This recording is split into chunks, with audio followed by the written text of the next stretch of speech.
we can count to 3. I think we're gonna say the same book, right? Yeah. We say it at 3. 1, 2, From Blood and Ash.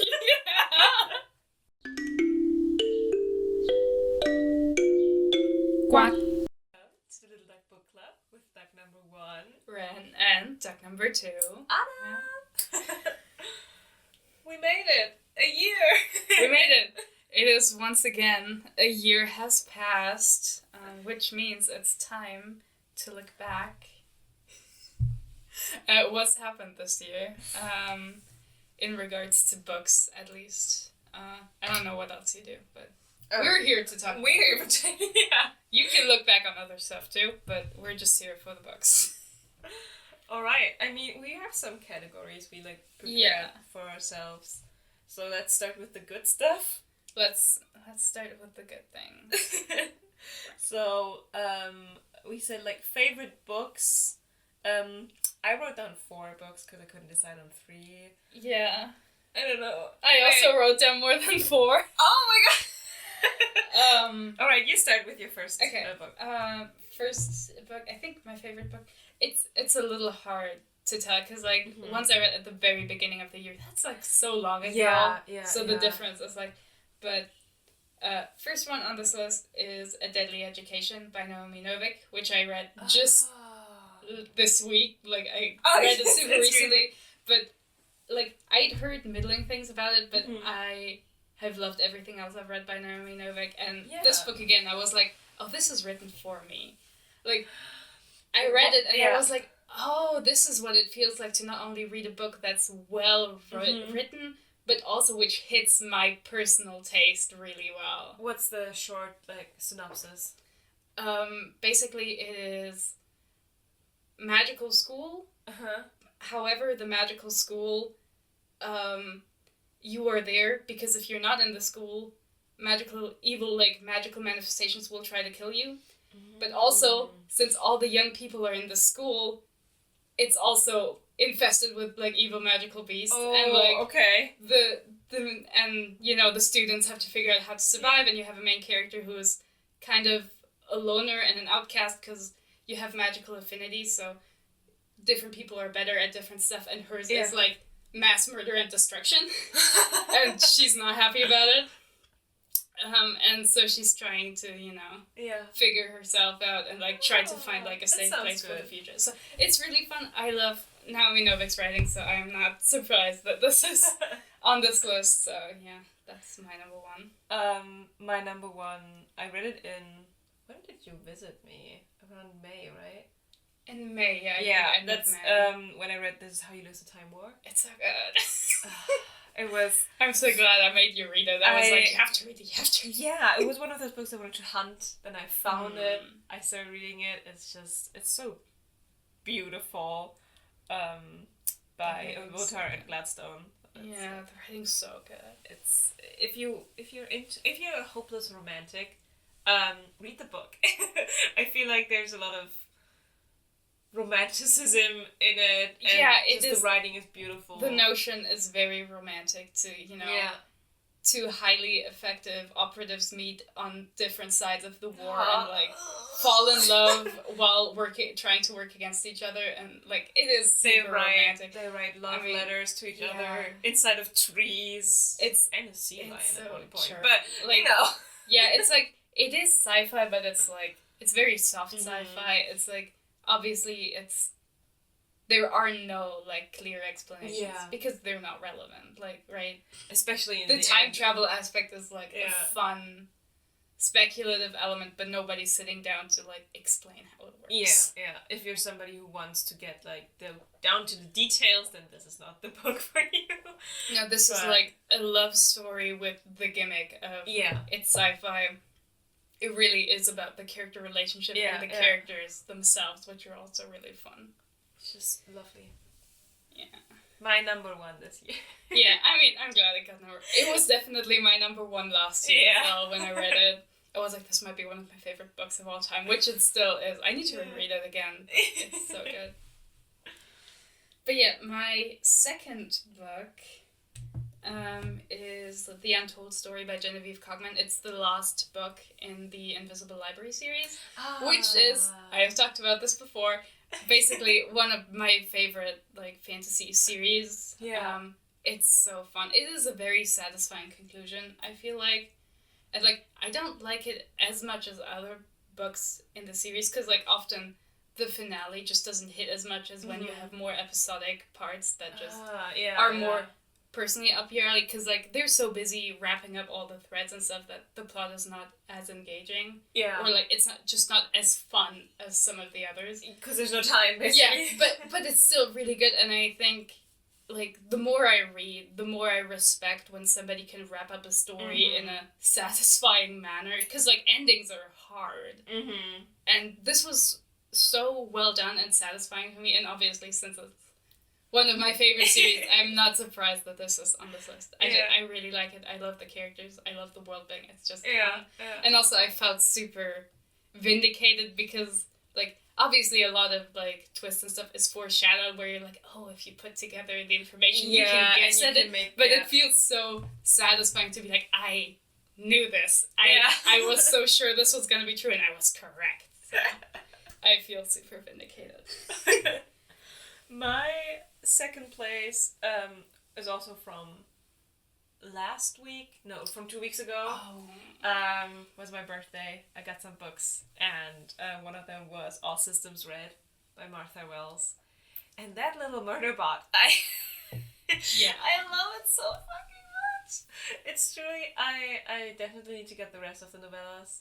And I really like her style of writing. I mean, she has written so much. I think I've found a new avenue I can go down. I found a new author I can definitely dig.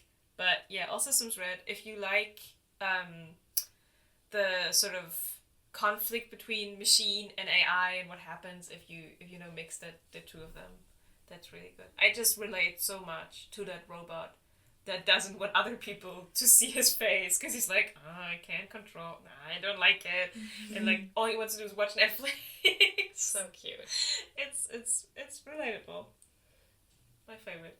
Yeah, I'm glad. I have heard so much good about it. It is really good. I will have to get to reading it at some point. But I'm always a little. This is like entirely unrelated to the contents, but I feel the same way about the Wayward Children's Chronicles from Sean and McGuire. I have the first book of that one too, but like novellas are so short, and usually when you buy them, you only get the hardcover variants. They're so expensive for how little book there is. And I'm always like, do I want to own it? Like, do I want to spend like so much money on not even a full book? I really, that's like always, I'm like, is this worth it? I really like the edition. I have All Systems Red. Even if you take the dust cover off, it's like a very pretty grey book with like red writing and embossed little rocket and stuff. No, I totally believe that, but I'm always a little torn, because I know. Like, that's so much money. I remember when I bought Mysteries of Thorn Manor, and I was like, look at this cute little book, and you said you bought that. Yeah, I'm a hater. I'm always like, it's so much money. I know. I'm always like, well, but I could get like 400 more pages of book for less money if I buy a softcover. Yeah. Something else.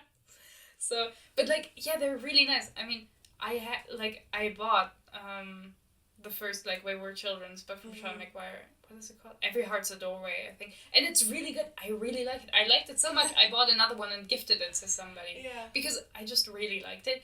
But it's also like 1.5 times as much, like as expensive as a standard book I would buy. So it's always like, if I want to read all these novellas, and there's like 10 of them for like Wayward Children, that's so much money, and it's not a lot of page count. So I feel it. I'm always the page to euro. Yeah. Page to price. It's not like, of course, like you can have things that are long and terrible, but like the length doesn't mean quality, but it does feel. You do feel like it hurts me. Yeah, I do feel it. I'll have to see if the library has it, or how the ebook prices. Yeah. If the ebook price is like, okay, this is line up acceptable. Yeah. Where I'm like, okay, if the ebook is like 8 years, I'm like, okay, I might as well buy the physical copy, because like I'm not an ebook fiend. I read them if they're cheaper, and I'm like, do I want to own this? Not really. I don't really want to own this. So that's worth it. But if it's something where I'm like, oh, I could see myself owning it, but it's like, but if it's like just a 10th of the price, I'm like, oh, I'm buying the ebook. You know, just get it. Yeah.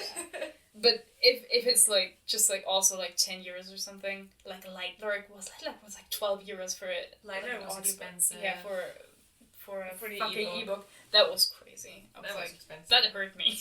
Yeah. It hurt me to read. It hurt me to buy and to read it. Yeah. Damage all around. But yeah. So what's your number 3? To get back to it, I am debating because like I don't know if I want to put rereads on the list because we read Lost Boy this year. And it's a book I really, really, really like. It's one of, like, it's my favorite Christina Henry book. It's really good. Yeah. But it's also, like, this was already on, like, a previous year's list. But I also haven't read that many, like, outstanding good books this year. I've read a lot of books where I'm like, oh, yeah, I really like this. This was good. But it's also, they didn't give me the same feeling where I was not, like they didn't hit the same soft spot in my brain as, like, Deadly Education did. Where it's like, oh, this is just up my alley. Like, even if the writing might have been better in other books, I was just like, but this is for me. This, like, this speaks to me. So I am debating because I'm probably not going to put it on the list. And if I don't put that on the list, then my next one is The Psychology of Time Travel by Kate Macarenas. I don't know how to pronounce it. It's really fun. It is a murder mystery. Of course. With time travel. And it's like a really fun like concept. And you have a lot of points of views, and it's just a fascinating approach to time travel. I really liked it. Like the writing was also like interesting. All the characters were like, you know, you don't get to see that much of all of them, but you know, it was really enriching to the narrative to have the different perspectives. Because it was very... It tried to keep it, like, not realistic necessarily, but more grounded as, like, a group of scientists discovered time travel. Yeah. And, like, it was really hard. There's a lot of, like, radiation and everything. And, like, they find out it can have, like, negative effects on your health and, like, on your psychology. Yeah. And then... around that they built like an institute that controls who can time travel and where to. And fascinatingly it creates like a closed time loop, but only in the time span between when the time travel apparatus was built and a specific year in the future. And in why a specific year in the future though?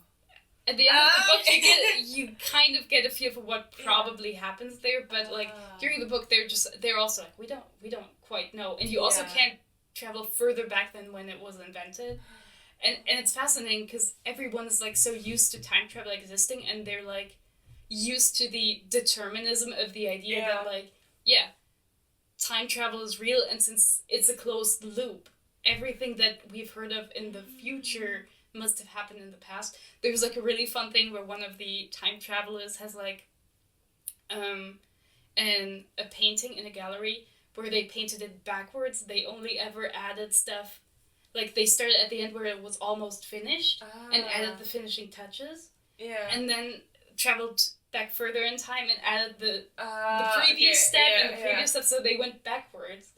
And it's so fascinating. And they also have like objects that have no origin, that a time traveler hands to a younger version of themselves, and that one hands it back and back. And like the explanation is that time travel consumes so much energy that there is so much left over, like so much wastefully just in the ether that it coalesces into objects that then exist, that have never been physically created by anyone but still exist somehow. It's such a cool approach, and also like fun concept. I love murder mysteries, so I was also like I love that. So that was really fun. I really enjoyed that one. That one was really cool. That sounds really cool. I love time traveling. Sometimes it's done so badly, but when it's done well, it's like oh my god. Yeah, I think sometimes it's just like a gimmick where people just didn't think about it, like Avengers. But like here, it was intriguing because they committed to it being a closed loop and then dealt with all the implications of that. It was really interesting. Yeah, I really like that. My number 3, I have 2 books there, so I'm just gonna say the first one. The first one is Fate Breaker. Oh no, not Fate Breaker, it's a new one. Victoria Aveyard. Yeah, but I just said the one that comes out next year. Wait,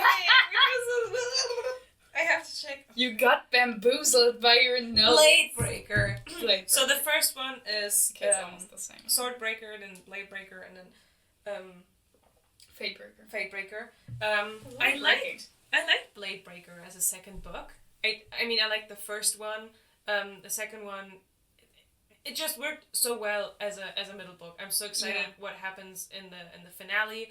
I love the characters to death. I remember my favorite book last year was the first one, so it only checks out that this one is here on here as well.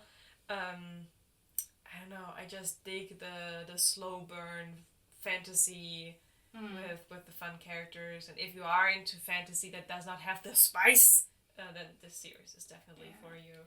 I have been burned by Victoria Aveyard because like Red Queen, it's like it's passable, but it's not good. Like you know what? It's so underbaked.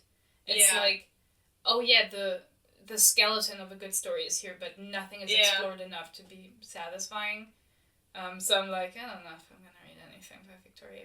Like I'm glad that she must have gotten better, which is good. I'm glad when authors. I mean, I never read Red Queen, so I have no idea if this is one of those instances where I just have lower standards. Yeah, I mean that is always possible, but I also think that it's very likely that she also improved because like a lot of authors do improve. Not everyone is Sarah J. Maas and like is on a downward spiral. Look at us still managing to mention this woman. Everything's about Sarah J. Maas. But you had 2 books. What's the other one? The second one is Cosmic Kiss. I don't think anybody outside of Germany has read this book. Cosmic Kiss is the mission and also title of the book from one of the German ESA astronauts, Matthias Maurer. I am a little bit into space and work on space projects, so it was super interesting for me. And what was really difficult for me actually was to switch my brain to be like, this is not science fiction. You are reading science fiction. Because the first half of the book, like the astronaut training, I knew a lot about astronaut training, how it works, so a lot of those things was not new to me. And then it gets to the part where they hop onto the rocket and just go to the ISS. And it's like, this is not science fiction. You're not reading a science fiction book. You're reading science fact, and which is super interesting. Yeah, I can imagine. And it's just such a passion project, and you really notice like this astronaut is so passionate about what they're doing. Astronaut books always are very exciting to read, I feel like, because astronauts are so fucking cool. Yeah, that's true. And Cosmic Kiss was really nice.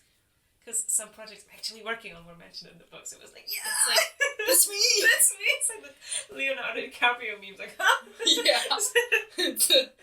But yeah, that was the second one. That's cool. Yeah. So I think you have more on your list, right? Yeah, I mean, I don't think it's quite a favorite, but a runner-up is definitely Vespertine from Margaret Rogerson. It's so good. It's so fun. I respect it deeply for not even trying to add in a romance. That's so good, yeah. It's so positively refreshing to sit there and be like, oh god, is there gonna be a romance? Like I was scared so many times. I forgot his name, but looking at the priest soldier. The priest or the soldier? There was like the priest?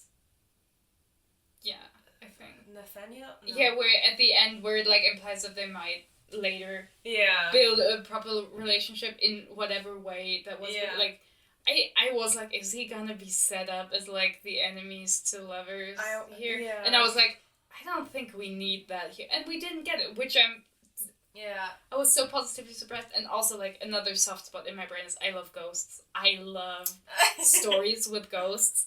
I love when the stories have like ghosts that are classified in different kinds of. It does so much for me. I mean, somewhere through the year I also reread like a ghost book series from Cornelia Funke, because there was like childhood ghost story.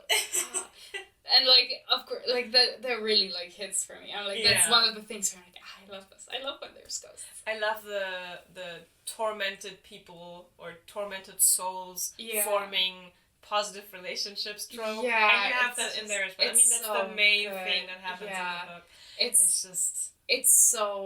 It's so nice. It's like when your found family can just be like you and the ghost that's possessing your body, you know? It's like that's the vibe. And I really, really liked it. It's difficult because like I feel like favorite books is such an emotionally loaded category. Yeah. But I've read a lot of them so many months ago that I'm like, how did I feel about them? Yeah, the connection's not there anymore. Yeah, I'm like, I don't remember. Like, I know when I read these books, I was excited and I liked them, but like, did I like them? I don't remember. So it's yeah. But I mean, that's also why I feel like it's not a huge surprise that a lot of books that we just named were very recent books. Yeah, that's I mean, Cosmic true. Kiss as well. Yeah, you've read Blade Breaker. I read some. I thought your favorite book would be Nightbane. I'm honestly, so sad. We're getting to this in a second. in the next one. So disappointed. We're getting to it. Do you have another favorite books written down? No, I just had Lost Boy on there as okay, well. Memory aid because I really, really like, and we have this later too, and it really held up. I still think it's really good. Yeah. And like reading it the second time, a lot more of like imagery and theme jumped out at me, which I thought was like super engaging. And obviously, we spent like a whole episode dissecting it. So it was the more you think about a book, the more it sticks with you too. But I was like, I already had this. I feel like on a different list, or like it wasn't a new book. So it feels like rereading old favorites seems like a cheap way to be like, this is my favorites of the year, you know? So it's like, But you enjoyed it. So let's get to the opposite list. Yeah. This least favorite books. Let's get spicy. I mean, the first one we can count to 3. I think we're gonna say the same book, right? Yeah. We say it at 3. 1, 2. From Blood and Ash. It's so bad. I hate this book so much. It's it was just sometimes you have books like Nightbane that are technically bad, but you still enjoy them a lot. Yeah. And then you have books like From Blood and Ash that are just legit shit. I love this. Yeah, legit shit. Yeah, no, I have no notes. It's and the thing is, I've read another series of Jennifer Armentrout, the Wicked series, and while that also is not high literature, you know. Yeah. Maybe it was also because I read the different translation, like the translator was different between From Blood and Ash and the Wicked series. Maybe that was also playing a part in there. Oh, I forgot you read Blood and Ash in German. I had to read the word Die Jungfräuliche so many fucking times. I forgot, because you also asked me about like the... Yeah, there were a couple of words some words, and I was like, oh yeah. It was like, what do they... I'm still crying. And it's like, the Virgin. God, but yeah, it's one of those books that genuinely makes me question a lot of people online. Dude, yeah, I mean, I have also seen this with like Colleen Hoover books and stuff where I'm just like, I understand that drama is fun in any way. So just having something dramatic happen is entertaining. Yeah. The thing is though, Colleen Hoover books are much shorter. From Blood and Ash is so long and so stupid. Like the enjoyment goes down the longer this is. I have read bad books that were way shorter, which were way more fun. Yeah. Because they were shorter. But this is so long and so bad at literally everything. It's frustrating. It's just... I mean, we have a whole episode talking about how much we don't like this book. So if you want to check it out. But like, straight up, I did not have a good time reading it. And you did not have a good time because you were sick for part way through and you were like delirious. Reading the book, just completely missing the point of everything. But even after I like checked out the additional stuff about the series, it doesn't seem to get better. It's hilarious. Like, there was a new one that came out this year, I think, and I just saw one review because of somebody on Goodreads, I think, where somebody was just like, this is such a catch-up. This is just the previous books from the perspective of the love interest, and the series isn't even finished yet. Why did we do this? This was pointless. And I feel like there has been a bit of a movement to not only have the female main character's perspective on the spicy scenes especially, and some authors like write a whole book, but there's also been a switch where you have a change of perspective in the books, because I feel like, I guess that the spice people want to read it from a different perspective as well. Can you imagine if, like, I don't know, and like, I guess Sarah J. Maas is doing that now, but I'm just thinking of, like, A Court of Mist and Fury, and you only had Rysand chapters for the sex as well, just so people would be, like, satisfied with getting all the spice information out. Just so stupid. I know there's an extra chapter that people got, or was it with another book, from the Love Hypothesis. There's one spicy scene in there, and there's an extra chapter that's just from the perspective of the guy. So I know that it's... I need to know what Kylo Ren thinks about sex. It has turned into a trend. I don't know how much of that might just already be present in romance fiction generally, and it's just making its way spilling over because there's so much romantasy now. Yeah, maybe. Because I've heard that a lot of romance has, like, dual perspective of both love interests. Yes, but I don't know if that's a thing. I mean, I could do with way less spice in a lot of fantasy books. Yeah. Because, quite frankly, A, a lot of it is not good. B, it doesn't really add much to a lot of the stories. Yeah. And it often leads to the story being rushed so you can get to the spice in the first book already. Yeah. So that you can use it for marketing, which is also waste. And C, it's just a waste of page space. It's a waste of words. If you have a 120,000 word novel, and 10,000 of those words are set aside for sex scenes, they are missing, you're missing, like, a space where you could have characterization and plot. And I understand that sex can also, A, be relevant to the plot, have a strong characterization, be important for character relationship, but a lot of it just isn't. A lot of it is just bad, and it's there because marketing has realized that a lot of people will buy a book just because it has some sort of sex scene, because I guess they're too afraid to buy straight up erotica. Yeah. So they're like, oh, but I like the spice. And it's like, girl, if you want good spice, go to the erotica section. I promise you, they have more of it, and it's better. Like, it is there. You don't need to put it in the fantasy books that are not really about this. I know it's like a fake half genre, but I would love to have more tags in, like, official that says romantasy, because I could be like, alright, that's not what I want to definitely it is so frustrating when you read, like, a summary and it sounds interesting. That the concept's really cool. But then you realize it's romantasy and means that the part you thought was interesting about the setup is not going to be explored because it's going to be about romance for the most part. And again, there's nothing wrong with romance, but not every genre is romance, and not every genre needs to be romance heavy. Yeah. And, I mean, I'm a romantic. I don't give a shit. Like, I don't need romantic subplots if they're not important to the story. Yeah. There are many stories in which a romantic subplot makes the story more interesting, the character relationship more complex, it makes the story more fucked up, depending on what it is. But, like, if it contributes something, that's great. But sometimes it really just feels like an editor was like, we need a romance subplot and we need a spicy scene. Yeah, and it's just... Even if we fade to black before the real sex really starts, but we need this because that's what's expected of the genre. Yeah, and it just sucks.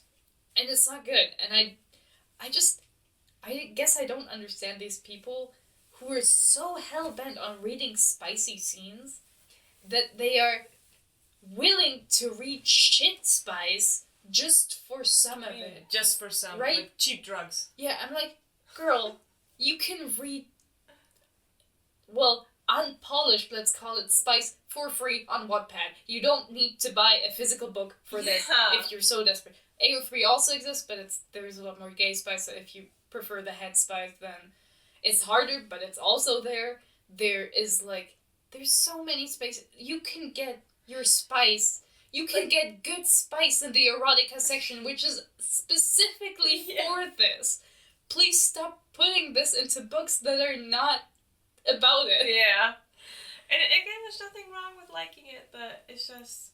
I don't understand it. I'd like a little tag on it. Yeah, it's like, I wish I could avoid it better. Yeah. Like, I have gotten good at, like, reading between the lines on, like, summaries and stuff and being like, okay. And, like, doing more research online to make sure that it's not what I want and not what I don't want, but it's so ubiquitous at this point that it's kind of... The thing is, sometimes I don't want to have to put tons of research into whether I buy a book. Sometimes I want to go to the bookstore, see a nice cover, flick it over, look at the back, and go, that sounds nice. And then buy it and get what I've been advertised. Yeah, and also, like, sometimes it's just so frustrating because, again, some of these have, like, genuinely interesting premises, but they are squandered by a book that refuses to engage with them for the majority of the page count and just focuses on interpersonal stuff, which can be interesting, but is not what the book was advertised with. Yeah. So, definitely. Yeah. So, what's your number 2? My number 2 is actually a nonfiction book. I've talked about this before. It's *Sapiens* from Yuval Noah Harari. I did not like it. At the beginning, it was fine. It's about humankind. It's like a short history of like what has happened, and then some like a present and some like looks into the future at the end. And at the beginning, it was fine. It starts out with, which I appreciate, being like, hey, so this is what a social construct is. It's basically just the story we all tell each other, and like a lot of the things you take for granted social constructs, which I already knew, but I thought he explained it well, and I also appreciate that like he did approach it from this perspective. The problem came later. It started with anthropology, because like first humans and stuff, where already he made some statements where I was like, you could say this, but I don't think this is a useful way. Yeah, he was like, well, technically, humans didn't domesticate grains. Grains domesticated people. And it's like, well, no, you can say it, but I don't think it's a useful way of expressing it. Yeah. Like, it sounds inflammatory and it's a fun thing to say, but it's not, like, it's not technically wrong, but it's also not, it's just kind of nonsensical.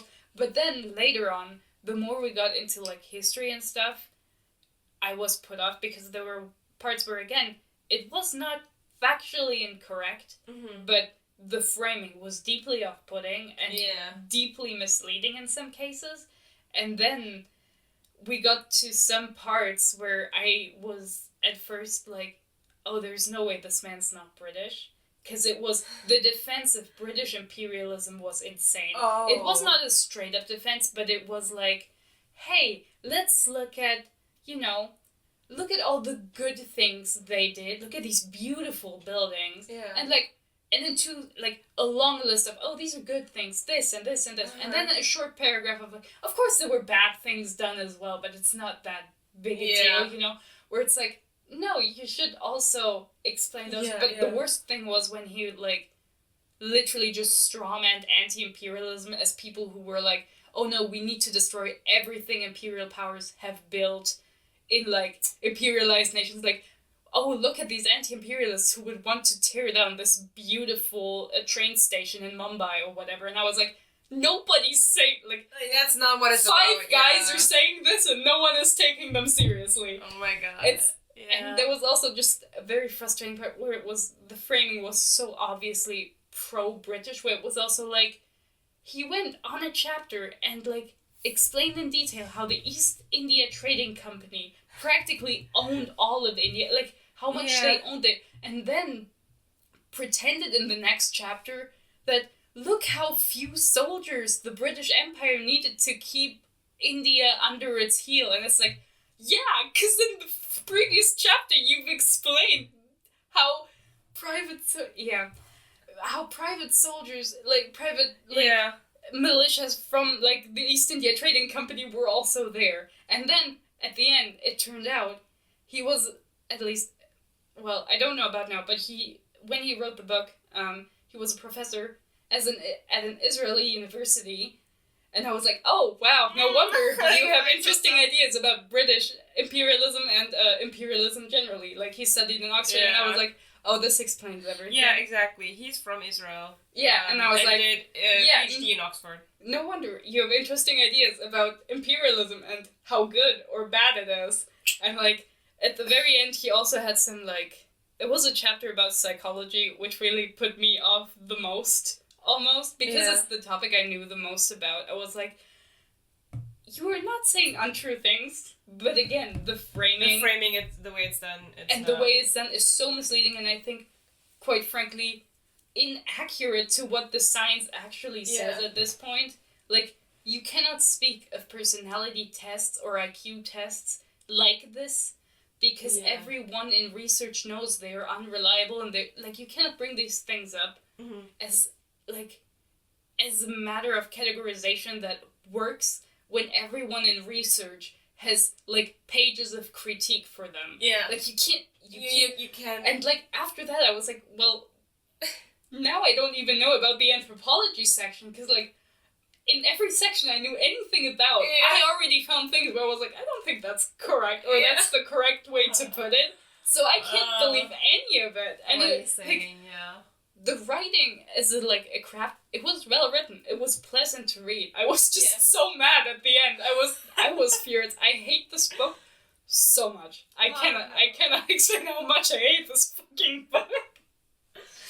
Crazy that it's not on place one, but I guess that's... I mean, it has a more visceral response, I guess. Yeah. But it's also, like... It's not as bad. It is well written. Like, while reading it, I didn't want to kill myself, I wanted to kill him, you know? Like, while reading Blood and Ash, I was like, God, I should just kill him. You know? Yeah. You know, the feeling, I wasn't despairing, I was mad. Yeah. So it's a different kind of bad. So for my second least favorite book, I did a little bit of a switcheroo. Ooh. Because I wrote one down and was like, actually not. My second least favorite one was Love, Theoretically. It's the third Ali Hazelwood one. I was about to say that's one from her. And I still stand by the fact that I think the first one is still the best. Because it has the fanfiction vibes, it has a fanfiction style of writing. It's very clear that it's a Raylo fanfic. So that woman still has balls for calling the guy Adam. Dude, does his last name start with a D as well? Like, is this... I can't remember, but certainly his first name is Adam. But, like, that's still... That's ballsy. That is ballsy and a little bit of insane behavior, but I dig it. But Love Theoretically was... Like, it had the same... So the second one was the one with the NASA scientists, and then the third one now is a physical versus a theoretical physics. And it's like it's kind of starting to get old a little bit, the whole thing. And at least this time the love interest was the first one where it was like he was actively interested. Yeah. He was not the big brooding type who's like, where you think, does he like me, does he not like me? Like this one was like, in the beginning he's a bit brooding, but then very quickly realized this guy likes her. He does not understand why she's so feisty towards him, because he's like, I just wanna, I like you. That was nice. But the main character was even more insufferable than the one from the second book. And double more insufferable than one from the first book. Oh, and it's just the whole set. I was going through it, I thought, it's getting ridiculous. And the thing is, in the first book, you have the cute little conflict of fake dating. In the second one, you have a cutesy little conflict. But in the third book, she was like, how can I make this, how can I add conflict to this? And that was an interesting situation because she applies for a position that he knows she's not getting. He tells her point blank, he's like, you're not getting this position. And she's like, no, you're just trying to tear me down. And when she doesn't get it, he's like, I mean, I told you. But the big conflict as well is that she has diabetes and she doesn't want anybody to find out. So she constantly like faints at stuff, or she's like, oh my god, I need to eat something. And it's like, if I were diabetic reading this, I think I would like kill Ellie Hazelwood. I'm like, why are you trying to hide it that badly? I don't know if there's sort of stigma about diabetes in the US where it makes like, you... girl, you're literally risking your life. Yeah. Like, it's like diabetes, it's not a joke. It's so weird in this book because she's so hell-bent on not having anybody find out she's diabetic, and when the lover guy finds it out, he's like, all right. Do you need something from me? Because people have diabetes. Yeah. Wait. This is like her being like, he can't find out I have acne on my back. It's like stupid. Like, this is stupid. And she's like, you're not inconvenienced by me. And I'm like, oh, do we get some backstory? Is there some reason why she's trying to hide it? And he's like, no, I'm not. She's like, oh wow, that's so nice. It's like, oh, so there's nothing. Oh, to so it. This There's was nothing stupid. to it. This was pointless. Yeah. So yeah, once I remembered, I read that book when I went through my list. I was like, you're switching. We're having a switcheroo situation. You're going on the list, baby. Yeah. So do you have a third? I do. You do. Have a third. It's called Stepsister by Jennifer Donnelly. I put this on my TBR years and years ago. I was at the point where I was like cleaning up my old TBR stuff, and I had bought the ebook also a while ago, not this year, like longer ago, and it was bad. It's Stepsister, so it's a retelling of Cinderella in a way, but it's about one of the ugly stepsisters. Yeah. And it is so stupid. It is such a colossal failure on every level. It tries for, like, feminism, but fails spectacularly. Oh, no. Right? It's trying to be, like, legitimately, it's like, oh, the ugly stepsisters were, like, one of them was super into, like, finance and household management, and one of them was, like, into science, the one we get the perspective from. But then their mom wanted them to be pretty girls, and all the boys were mean to them because they, like, were unladylike. But Cinderella was so ladylike and beautiful, and so that's why they were jealous, and it's so bad. It is so frustrating, and then it's like, oh yeah, the story also happens like, oh yeah, Cinderella gets chosen by the prince, whatever. Yeah. And then like, oh, all the town is super mean to these people now. And it's like, why would that happen? Yeah, this makes no sense. Stupid. And like, oh, their life gets so bad, and there's this, it's so frustrating. I skimmed a good part of it because it was just so stupid. And like, I don't know how to put this without sounding stupid, because it is. So, at first, like, the prologue has, like, a framing of the world where, like, the fates from Greek mythology, they are replaced with fates who, instead of spinning, measuring, and cutting a yarn, they're, like, making parchment where they draw the course of someone's life, which is not an equivalent.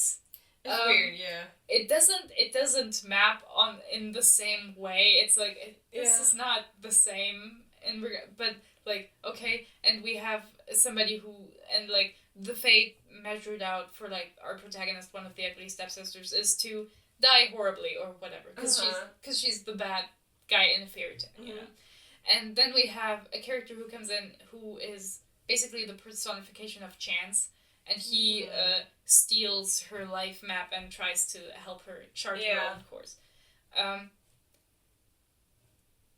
It turns out he was also involved in changing the course of another guy's life who I can only describe as Budget Napoleon, who is coming to take over the kingdom where Cinderella lives. And, like, they would all have, like, a bad end because he comes over and conquers them. It is so stupid. So you have the book ends where like the main character fights Budget Napoleon with a sword, and it is so stupid.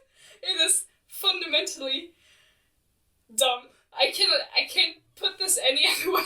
The story is so dumb. Why did the guy help Budget Napoleon? He didn't help him then. Well, no, because he also like stole his like life map and gave him the opportunity to change his life, which is also a thing I have complaints about, because he is not chance in the sense of opportunity, but he's chance in regards to luck. Yeah. Good luck or bad luck, which I don't want to be nitpicky, but I will be. Because I enjoy it. But fate and luck are not opposites. Yeah. They are the same force. If you have, especially if you like remind me of the fates from Greek mythology, and you remind me of Greek mythology, having extraordinary luck or bad luck is a component of fate. It is not, like, he should have been self-determination. Like, just look at, like, you have any Greek tragedy contains, like, insanely bad luck or good luck for some people, which then turns out to be shit. Like, look at Oedipus, right? Yeah. It's like, the fact that he does meet his biological father on the road and then beats him to death and then marries his mother is insane coincidence. It is chance, because fate has chartered this course and chance is there to adjust it back to what it is, because he was given away as a baby, so he can't change that, you know? So this was not... It was like, as a framing device for the book, this already pissed me off. I was like, this doesn't work. Please stop. Shut up. I hate you. Anyway, everything about this is bad. I did not like it. It was also boring. But it was not as bad as the other ones. It certainly didn't make me as mad. I was just like sitting there reading it and I was like, this is stupid. Like, muttering under my breath, this is dumb. Well, my third place, and it kind of pains me to do this, and that's why I did the switcheroo. I wrote down Nightbane, but as bad as the book itself is, and always will be, I have now such fond emotions and memories connected to Nightbane, that just the whole, like in hindsight, the whole reading experience, the making, the presentation and stuff, I couldn't put it on second place. I couldn't. So I did the switcheroo, theoretically. It is not a good book, but at least... It is not, but... At least it brought good memories. I couldn't justify writing it into the favorite books section, because I was like, well... Yeah. But it's definitely not place 1 or 2. Yeah, fair enough. Which brings me to my favorite book moments of the year. I can't remember if we said this in terms of different favorite scenes that happened in books or in the book community. I think we said community. Yeah, but Nightbane is my favorite book moment of the year. It was such a moment. I think something extremely charming about was how nobody talked about it. Yeah. It was hilarious. Just a book dropped and no one gave a shit. The fact that Lightlark was such a sensation to the point where this author managed to get a movie deal out of it, which does happen a lot of times nowadays, but a movie deal at that price was surprising. At that price and at that time already. Crazy. And then Nightbane just gets published through the back door. Just ushering it out. Everyone was too busy with Fourth Wing 2, Fifth Wing, I guess. It's Iron Flame. Iron Flame. Yeah. Which I've also heard is very, very bad. So the sequels of bad, overhyped TikTok books typically do get worse. But yeah, I wrote down favorite book moment of the year, Nightbane, everything. Valid. In itself. And our channel, we started this year officially. That's true. We finally got around to favorite little moments. To posting some stuff. I think all the other favorite moments are very drama laden for me. So I don't know if I should, like, dish it out, because it's just stuff that sucks. Like, the whole Kate Corain review thing. The Kate Corain situation is so fascinating. Yeah. I don't even think it's bad. I'm just, like, flabbergasted. I look at it and I'm totally just confused. Because, like, girly, what were you thinking? Were you thinking at all? Like, I understand that, like, her apology was, like, what was it that she said she had bipolar? I don't remember. And depression, she was under medication. Yeah, and where I was like, I can totally see that this is such strange behavior that medication or, like, something could totally influence this, but it's also so long-lasting that I'm like, what the fuck were you doing? At the same time, I think there must be a switcheroo in the dates that she has in her apology, because it doesn't make sense. Like, it literally doesn't make sense, because the reviews start in April 2023, and in her apology she writes that she has started new medication in November 2023.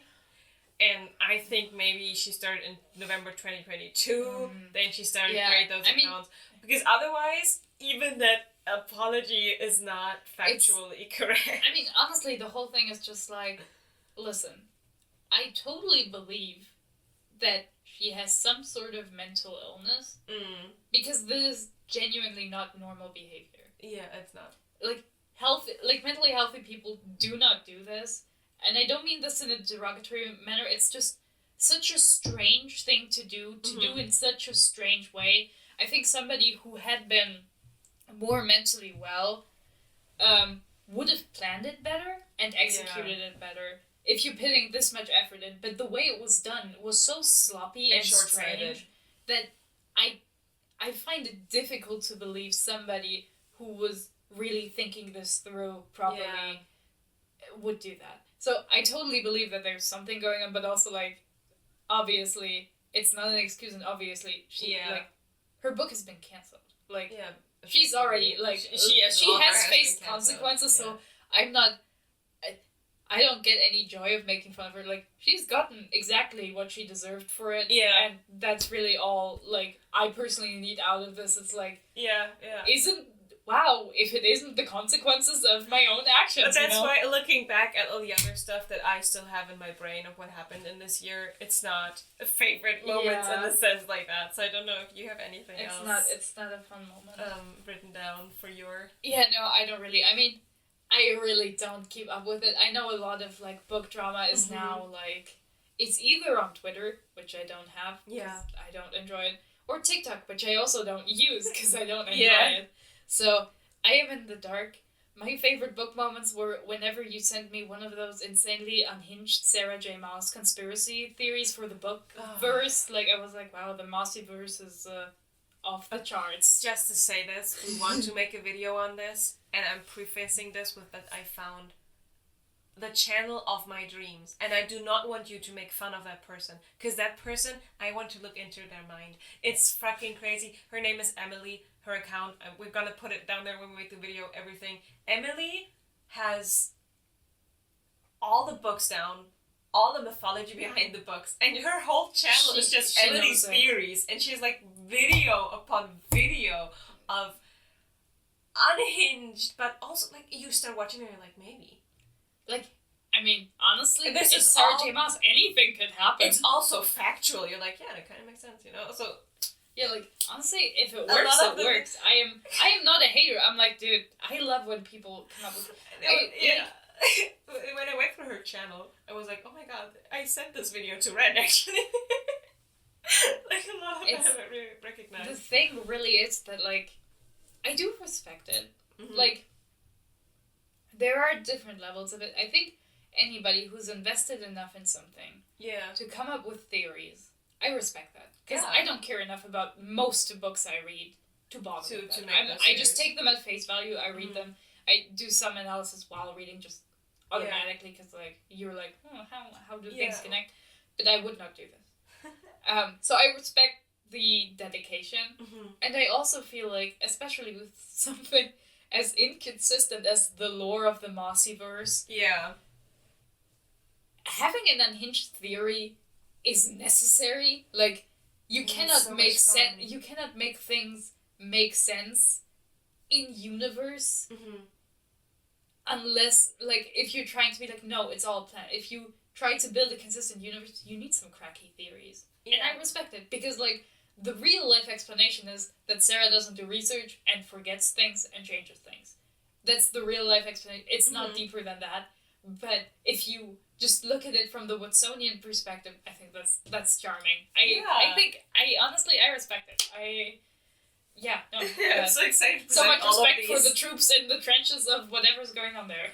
I mean, I remember that this was also a favorite book moment last year for me. The whole theories that people come up with, and it's just, I do not mean this in a mean or derogatory way. I mean it in the best way possible. I think it's so cool, and I really enjoy those videos when they come across my For You page. I'm like so invested. I genuinely, like, I respect and love this kind of enthusiasm so much. I'm like, damn, that's great. Like, that's amazing. Like, I don't care about this that much, but the fact that somebody does and that it speaks to them that much is like, I love that for you. Yeah. Like, genuinely. I think the world is better for it, because, quite frankly, this is such entertaining stuff. Yeah. And it's so interesting. Like, I love that. I respect they make connections. I'm like, oh my god, yeah, that did happen. Yeah, all the receipts, everything. Yeah, they pay so much more attention to the writing and every implication. I'll be like, damn, I forgot about this. That's crazy. Yeah. You're right, girl. I believe it. They're like studying the books. Yeah, they're like the scholars of Sarah J. Maas. Yeah. They know what's up. It's crazy. But yeah, favorite book moments of all time. I think next year it's gonna be, because when Crescent City 3 comes out, it's gonna be like another. Yeah, I'm not ready for it. Another world. We can. I mean, if you want to, we can then, like, later do another video about it, or you can tell me about it. So excited. Okay. Depending on how insane the theories get, I feel like it'll be interesting. The next one I have down here is the reading stats. Yeah. Wanna go through your stats? So what was the for those of you who do not use Goodreads, there's like a goal you can set for books, and you can kind of try to work towards it over the year. So my original goal was $50 for the year. 50 is insane for me, but it goes for I know, you. Because I know that, like, reading a book a week is totally doable. Like, if I just sit down in the evening and read like 50 to 100 pages, 7 days, easy. One book a week, easy. Totally doable. I had to readjust it to 30 later in the year, because, like, around in spring, after, like, March, I had, like, the first months of the year I was, like, working towards exams. I wasn't reading that much anyway. That was to be expected. That's always the same. But after that, I had, like, legit, like, I had such a slump, which was, like, it wasn't really reading related. I just generally, like, a slump. I crashed. Like, I had, like, I'm not diagnosed, but, like, it was basically a depressive episode. Like, I did very little of everything. It was not good. It coincided with, like, thinking, like, my cat died, which in fact did not happen, but it's... She's alright. Yeah, she's alright. She was spotted again. She lives with somebody else. Now, there's a whole story. Basically, it's like, when our cat was a kitten, her mom just kind of dropped her off at our house. We kept taking care of her. We kept feeding her, but my parents didn't want, like, an indoor cat. They never really, like, they didn't want to own a cat, and that was fine. We just took care of her, and she came over a lot, and at some point, she stopped showing up. And obviously, all of us were concerned, and that was in March last year. So with everything else that also went on in my life at the time, it wasn't good. And then I legitimately didn't read a book for several months, except stuff for, like, the book club. I think we had some stuff planned, but we had some things scheduled. But other than that, I didn't read anything. And then I read again, like, for the second half of the year, I easily read, I think, a book a week. You still got up to the 30 books. Yeah, I'm at 35 books now. Like, again, like, reading a book a year is totally doable for me. So and, like, 50 books is totally realistic, but it doesn't work if I skip 12 weeks where I just don't read at all. So, that's true. So, yeah, it's... I set 25 books, And we talked about this earlier. In theory, I hit my 25 book mark, but only because over Christmas I read a lot of the very short horse girl books that I had when I was a child, because I didn't have any other books available. And I was like, oh, I'm going to reread the Rose Hill Writing Academy books again. But on my Goodreads it says 22, and that's kind of the more the mark. And I think more than 25 books isn't really doable for me with the way that my other hobbies go, the full-time job, the living alone, buying food and stuff. I think 25 is a nice and I number. Think, like, obviously the numbers are... It's still, like... Like, the Goodreads numbers are questionable. Yeah, like, but I like the statistics. No, I know, I also like statistics, but, like, you have people who are like, oh, I read, like, 400 books this year, and then you see, and it's like, 250 of those are, like, manga volumes, and, like, another 50 are comic books or something, and you're like, oh, okay. I mean, I decimated the Bleach series in, like, 2 weeks. Yeah. Because a lot of Bleach is, like, really cool art without text. Unless you're, like, reading a manga, like, Detective Conan, right? Where, like, there is a lot of text on every page. You probably are pretty fast through those. Yeah. So, like, again, like, you can count whatever you want. Yeah. I am not making rules. It's just, like, those numbers are, like, fake kind numbers. Of pointless. Yeah, it's like, what is even the point? Well, our fake numbers are 35 and 22. Yeah. For my reading this year, I felt like I got better at spacing books out, because usually I read a lot of books in the colder season, because it's just more cozy for me to sit down and read. I like to read when it's already dark outside, because that just makes it more cozy for me, so that's also easier to do in the winter times. There were some speed reading episodes that were kind of involuntary, because I had books on the side. I also had to read books for our podcast. I was like, I want to read all of them at the same time. Then I had to hustle to finish a book so I could get it signed by the author. It was author. It was not that good, but it was better. I really started to like foster a cozy reading setup now that I have my own flat, which is really cool. Nice. So I have like a little reading routine either in my bed or on my couch. That's really cool. Yeah. Yeah, I don't... My reading behavior is also not ideal, I would say. Ironically, I do like reading with natural light much more. Like, I do have my armchair right under my window and stuff, where it's really nice. I like sitting there and reading. Yeah. And I especially like doing it in the summer evenings, where it's like, okay, I'm gonna go to bed when I'm done reading, so I can still read before bed while it's still bright outside. Because, like, I don't like fiddling with the lights to get enough light to read. But not too much. But also I don't want to sit at my desk while reading, like, it's kind of annoying, but it's also... I also like just going outside and sitting in the park and reading, because then nothing can distract me. Because if my phone's there and everything, then I'm, like, a lot easier to distract by other stuff. Yeah. Oh, you don't take your phone with you when you do Oh, I do, but, like, I don't want to use my mobile data for nonsense. Yeah, and that's which I would do at smart. home. That's so really smart. That's so.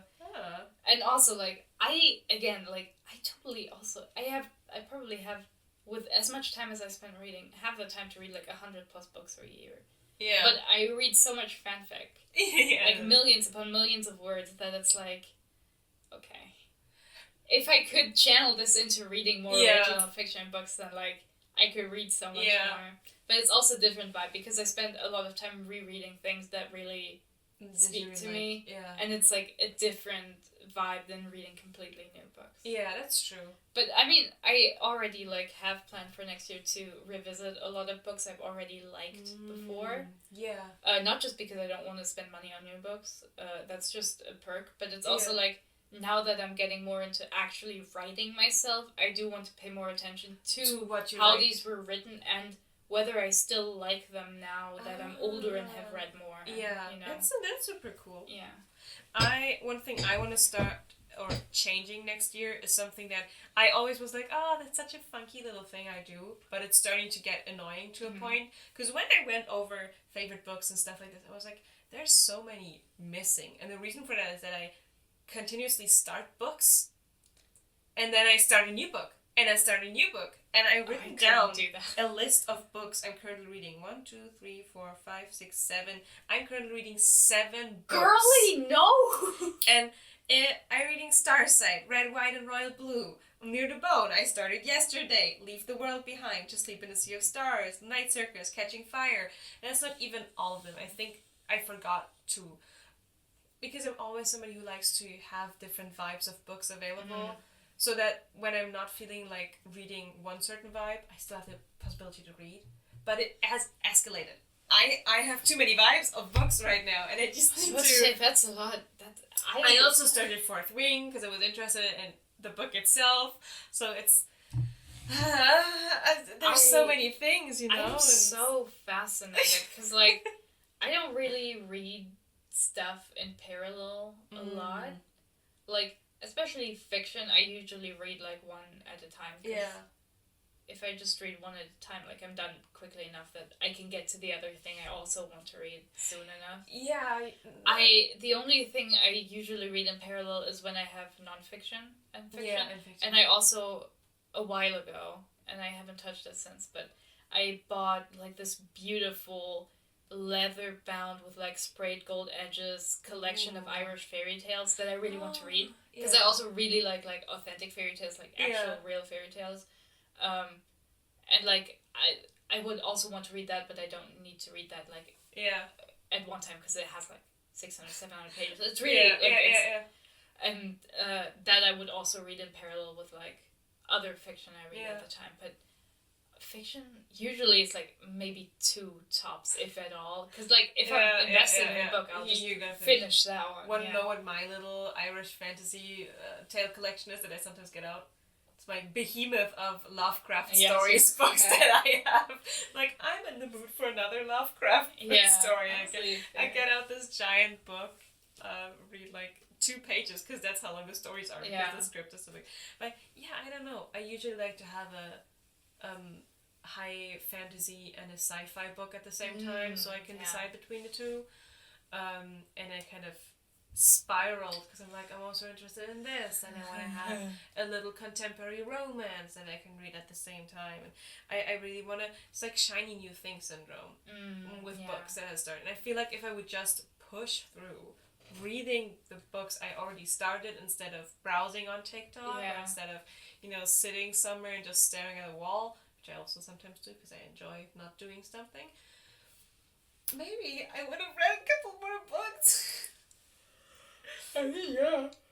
Because some of them are very long, like The Sleep in a Sea of Stars is essentially 3 books in one. It's ridiculously long. And dense. It's not like a 800 S.J. Maas book you can go through, but it's like you need dense to pay science fiction. Reading. But then you have stuff like the Red, White, and Royal Blue, which is just not dense. Not. It's entertaining, but it's not dense. Yeah. I'm like, so I could do more. I could transform. Honestly, I want to like read more from the library again, and I also want to try to read more in German again. Yeah. But it is a little difficult, I will say, because obviously there are a good number of German books published, but a majority of books that get published, especially in fantasy, are British or American books that have been translated into German. Yeah. And at that point, I'm not interested in reading a translation. I want to read the original. Yeah. I want to read it how the author wanted to write it because I understand it. And it feels stupid to be like, oh, translations are usually worse than the original because there are just no ways to capture the specific tone of something accurately. Like, I've experienced that myself. There are like books I've read in German and then later in original English, and I was like, oh, this is better. This is funnier. Like it's more expressive.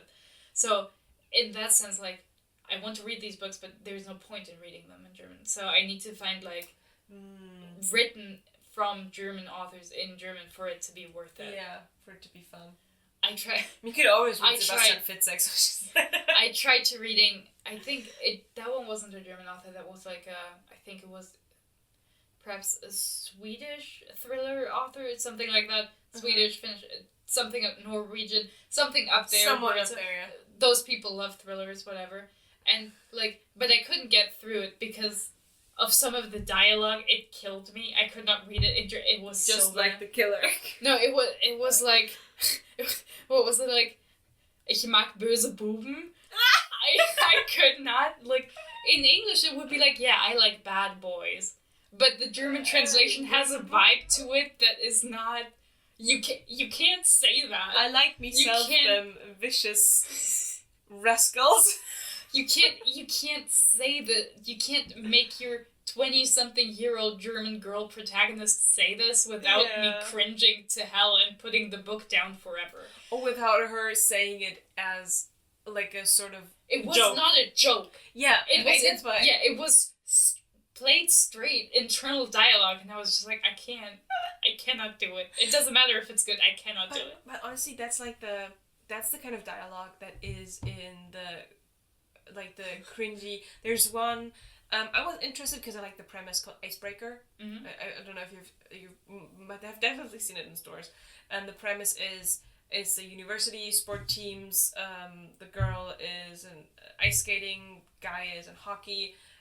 Due to some convoluted storyline with the hockey guys, their ice rink gets destroyed by another team. So they all have to train in the same rink. Yeah. I don't think that's kind of a cute premise, you know? You have the hockey guy, you have the ice skating girl, and they're like trying to say, it's my time to train now. No, it's my time.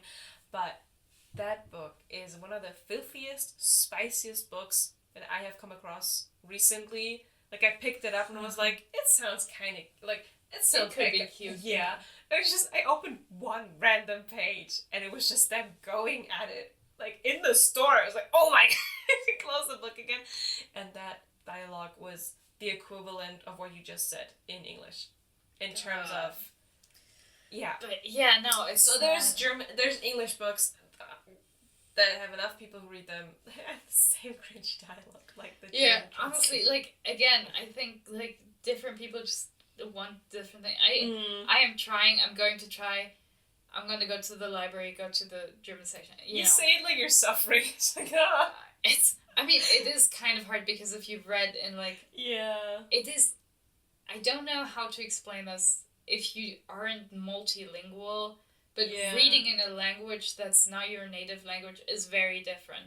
You can show me dialogue that's kind of cringe or trite in English, but I'll be like, yeah, it's fine. Like, it's not interesting, but it's like, it's whatever. But if you showed me the same dialogue in German, I would... It's like... I would not be able to stand it. It's just different. There's a level of removal and, like, getting back into... It's also that, like, quite frankly, English has much stronger verbs for writing fiction, so it is more effective at that. Yeah. And going back to reading things in German feels very clunky comparatively. Yeah. It feels very clunky and like stiff, and it's strange. It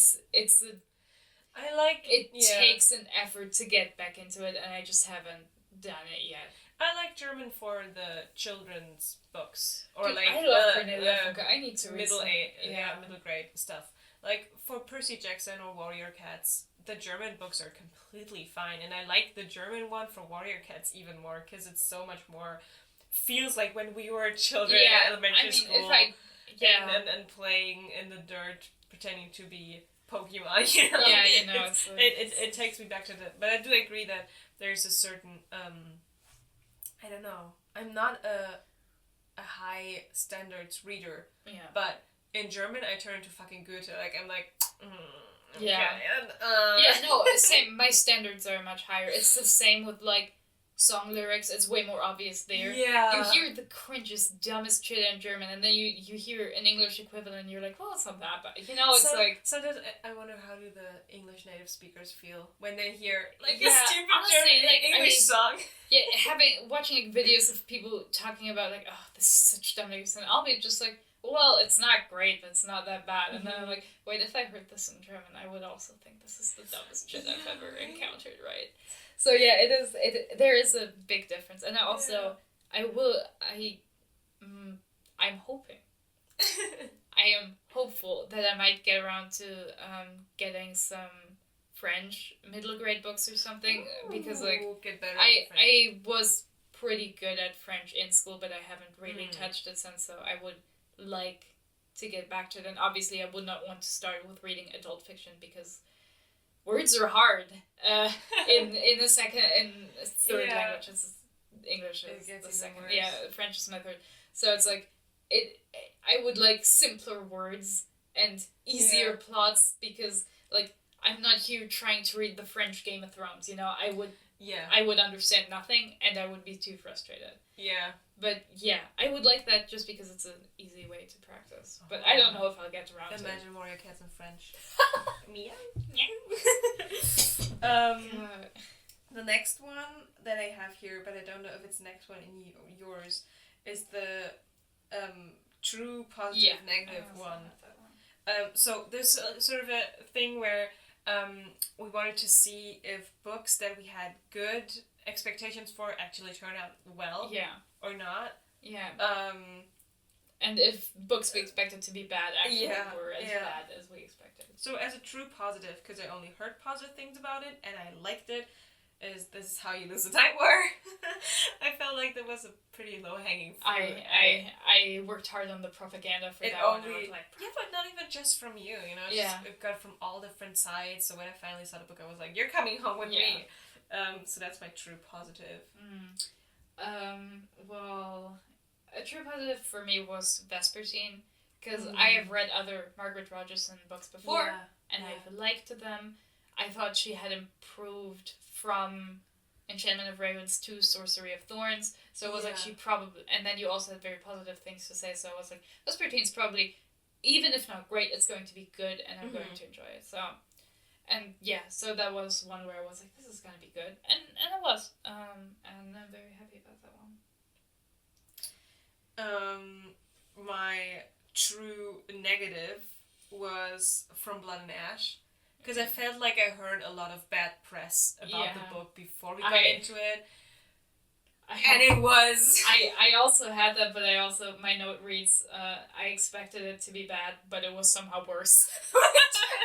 So it was the truest of negatives, I guess. Yeah, it was like, as a false positive, I have Love Theoretically, because I heard only good things about it. Like, I didn't hear any, but I had a lot of people even say they liked it more than The Love Hypothesis, so I was like, damn, what's going on in that book? And then I was thoroughly disappointed. So I have that down as my false positive. Yeah, my false positive is Sapiens for sure, because I bought it years ago, like 2017, 2018, read like the first chapter or something, I was like, oh, this is written well, I like that he approaches things as like social constructs and stuff, and I had a positive expression, and then I went back to it, and then I left it fuming, like, I was so mad. I don't have a false negative, to be honest. I did not pick up a book that I was like, everybody says it's bad. Yeah, it's gonna be bad. And it turned out amazing. I didn't. I think the closest for me is A Deadly Education from Naomi Novik, because I've heard more middling stuff about it. But I think that's more because the reviewers I've heard it from, I think, have higher standards than me. Yeah. And also have different things they like in books.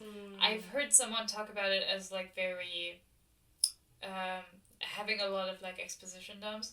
I personally don't agree.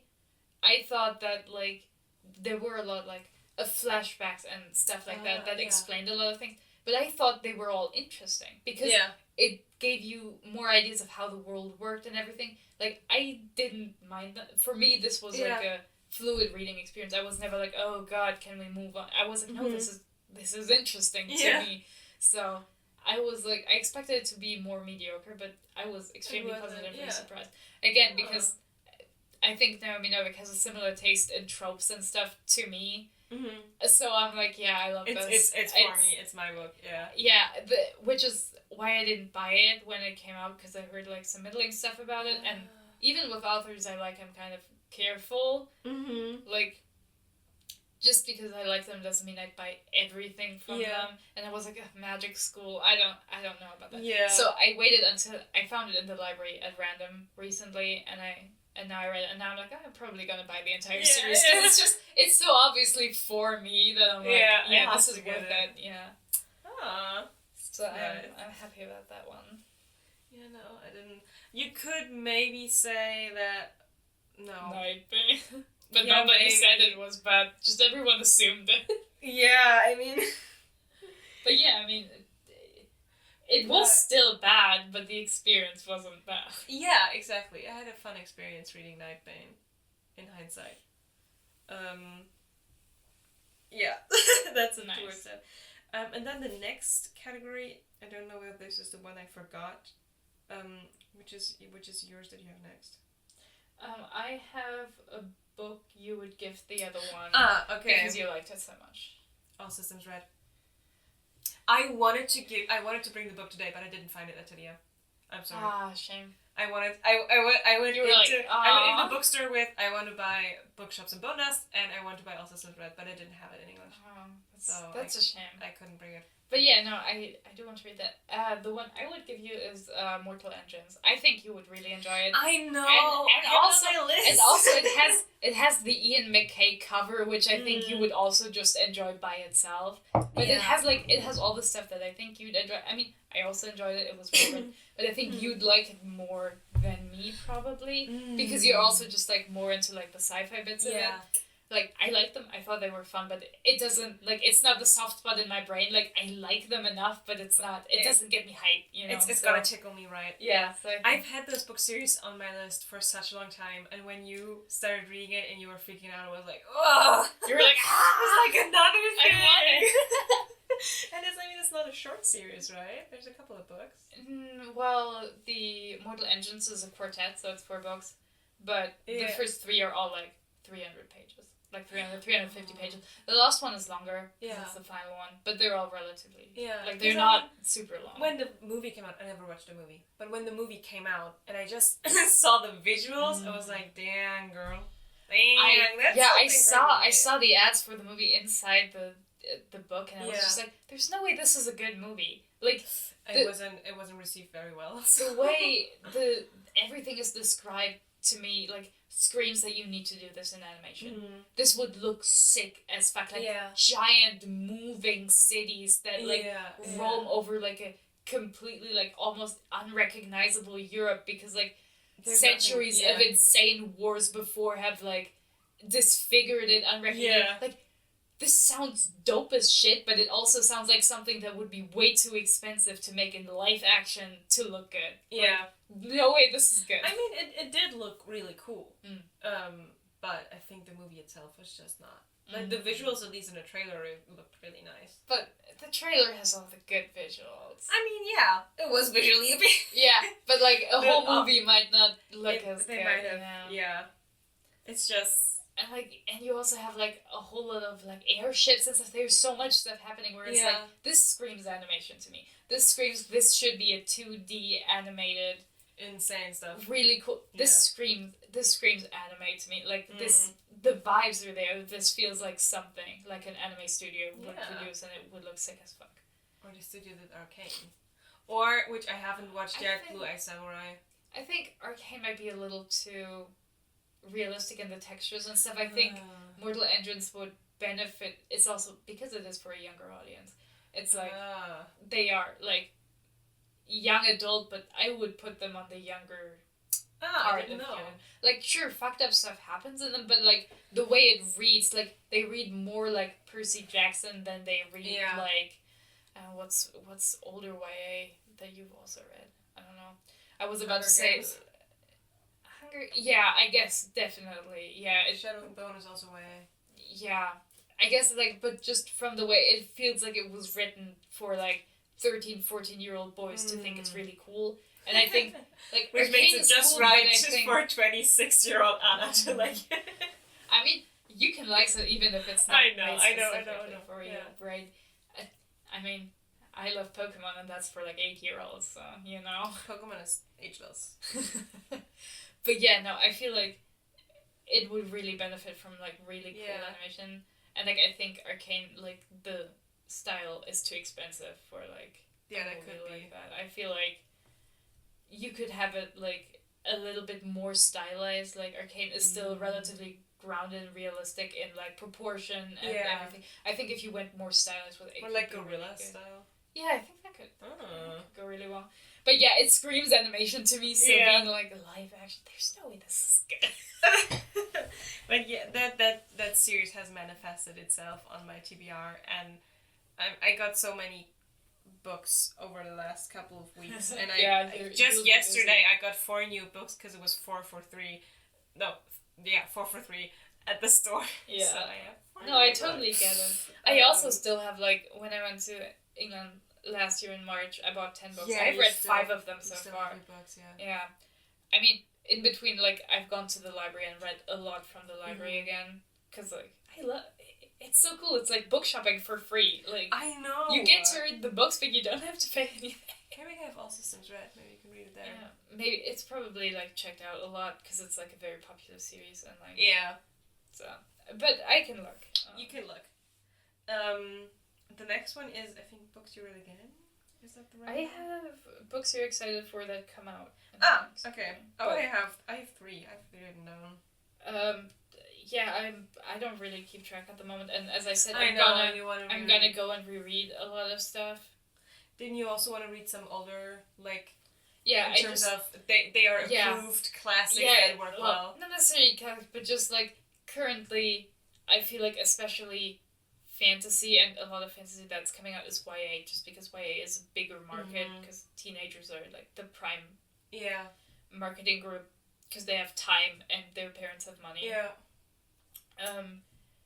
The lack of editing in so many relatively new releases that I've seen is so off-putting to me that I'm like, I can't, like, even if a debut sounds great or a new book sounds great, you can't go. I can't trust that it'll actually live up to the expectations I have of it. So I'll just go to books that people have already said for a long time. These are really good, or like I have a long list of to read stuff anyway without including stuff that comes out next year. So you see, well, I have book releases.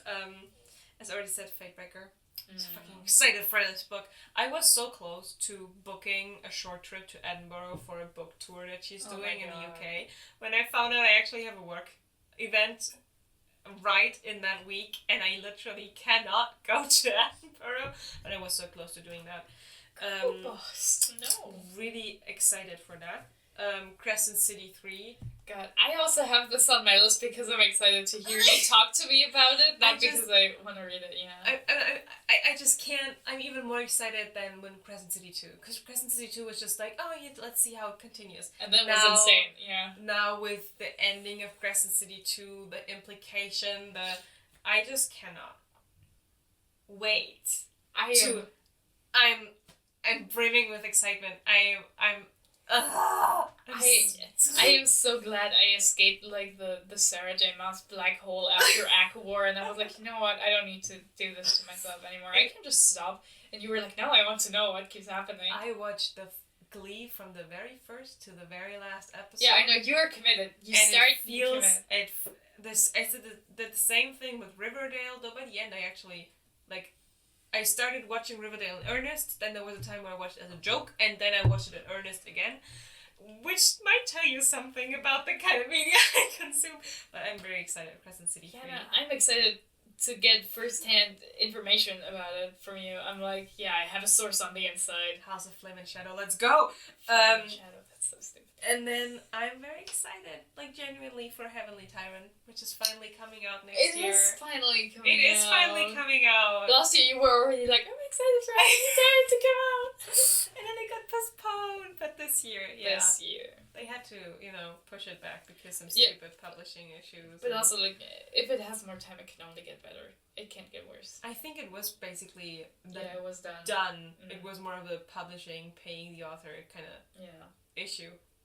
But I'm so excited for Heavenly Tyrant to see where it goes because they're unhinged. So I was just excited to see.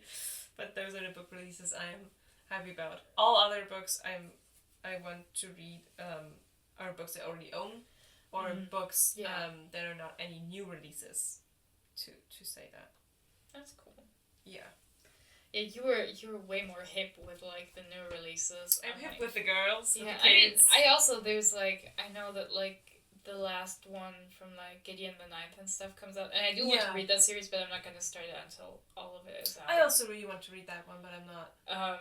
Yeah, I'm very careful about starting things that are not finished yet, because at some point I read a lot of like first books in series, and then I had to wait years for the rest, and it's not that I hate it, but like I'm somebody who then feels like I have to reread the other ones because I want to have the information really present to be like, okay, I want to really know what happened. Victoria Aveyard recently did a very fun reel where she was like, when you write the beginning of the next book and you're like, how much does the reader still remember, and you're not sure on how long the little tidbit in the beginning where you have to like subtly drop, this happened last time. Yeah.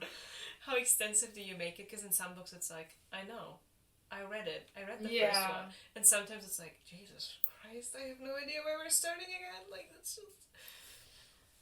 But that's totally an understandable thing. I feel the same with Game of Thrones. I read the first Game of Thrones. Yeah. I started the second, and halfway through the second I was like, I'm not gonna... I think there it's also much more valid concern. Like, Tepsa Morir is like writing. Like...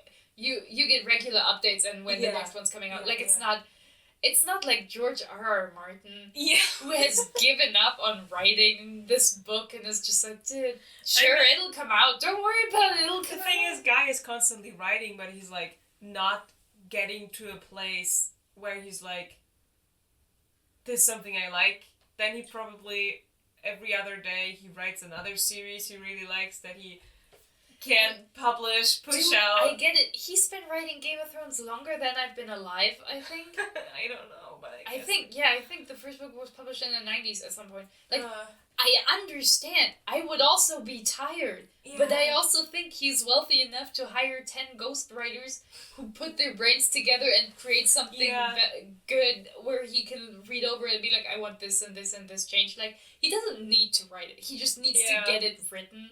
So I feel like he could just get it done. Yeah, but it's also the last thing I heard in terms of information that he put out himself was he has far too much content. Like, a lot of the scenes that were supposed to be in the last book already had to be put into the new manuscript. And there's still some conflicts, like the Marine knot, the thing where he kind of wrote himself into a corner, that he doesn't want to dwell on that. He's like, I'm just going to skip that. I'm just going to write other stuff that's also in Game of Thrones. But that still means that he still has to... Yeah. He still has to get around some other conflicts. And he just doesn't want to do it. So he's constantly writing, constantly adding to his, huge repertoire, but it doesn't sum up to one book, basically. Yeah. That's the last... what I heard, and it sounds very plausible, where he's like, I'm just gonna work on something else. It's not gonna be like creating a puzzle, but just like adding a new puzzle to the existing puzzle and not finishing the original one he still had. But I think the ghostwriter thing is a thing of pride. I think he wouldn't. Like, I do get that, but I also I get that. I think I also wouldn't want to hand my stuff off. Mm-hmm. But I also think he's so old. Yeah. And he's writing so much other stuff. Like, when he sat down to write the other Targaryen stuff and stuff. House of the Dragons. Yeah. Like, his passion is clearly somewhere else at this point. It's not. Yeah. And I feel like if you also have a readership that's that invested, it's not quite of course he can do whatever he wants, but at some point I feel like, it's not just about you, and also be honest with yourself. Do you actually want to do this? And if no, just let someone else do. People would probably do it for free. Yeah, you wouldn't even have done it for free. Yeah, it's people will do this for you. Just if you genuinely don't really feel like it, just don't do it. You don't have to. There's versions online fanfictions where people are going, I'm gonna finish my own Game of Thrones. Yeah. And there's not few of them. There's quite a lot. And it's like you could publish those stories as like thick books as well. But we're getting a bit off track here. No, I just like... But yeah. I had so many series where I like read the first one when it came out. Yeah. And then I waited several years until the rest was out and then read the first one again and then read the other ones. Yeah. Because I didn't want to be like, okay, this is also why I own The Lies of Locke Lamora, but I'm not going... And I got 100, 200 pages into it, and it was good.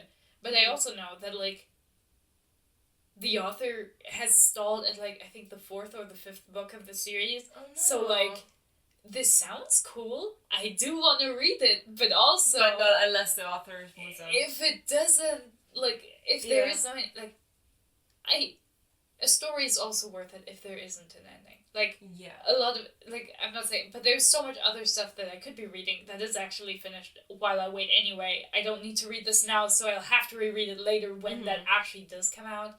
So. Yeah, no, I totally get what you're saying. But yeah. So the next one I have is books you want to make the other Doug read. Yeah. To discuss.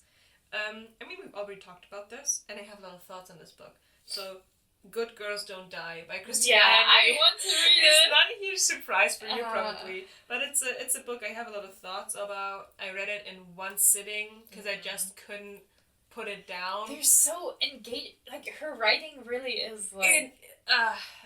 She makes me feel uncomfortable in the best ways. Yeah.